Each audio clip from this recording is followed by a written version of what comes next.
tense. So future continuous. The future continuous tense is used to indicate an action over a period of future time.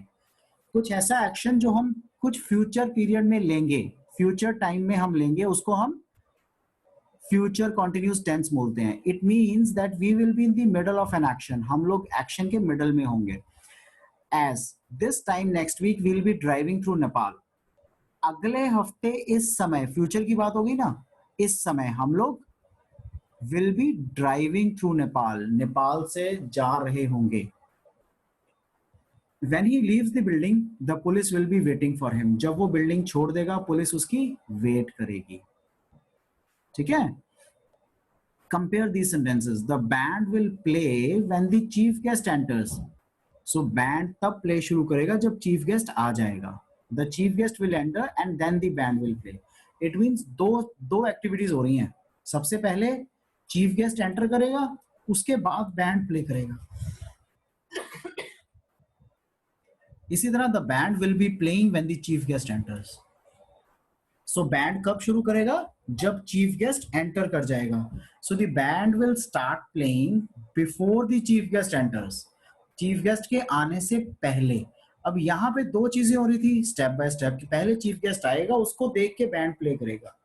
इसमें उसके आने से पहले ही chief guest के band start कर देगा. So this tense is used to refer to planned events, particularly related to travel and tourism. So travel and tourism से related जितनी भी planned events हैं, ये उनके लिए place होता है. She'll be reaching Paris on the 15th of September. So ये plan कर लिया आपने. Will be reaching. ठीक है? So आपने will के साथ be लगा दिया और ing. Paris on 15th of September. We will be spending the summer holidays in Darjeeling. Right? So कब? Future. Planned events in future. पहले हमने क्या पढ़ा है, कहां पे यूज करते हैं? Action over a period of time, कि आपको कुछ टाइम लगेगा उसके बाद के एक्शन की आप बात कर रहे हो. ठीक है? Next is future continuous tense is used to indicate an action which is a result of a routine. कुछ ऐसा एक्शन जो रूटीन का रिजल्ट है, यानी कि जो आप डेली करते हो उसका रिजल्ट है. I will be passing your house tomorrow. मैं आपके घर के बाहर से पास करूंगा. It is on my way home from work. मैं जब ऑफिस से घर जाऊंगा, मेरे रास्ते में ही है. Next is I will be seeing Mohan tomorrow. कल मैं मोहन को देखने जाऊंगा. We work in the same office. हम दोनों सेम ऑफिस में काम करते हैं.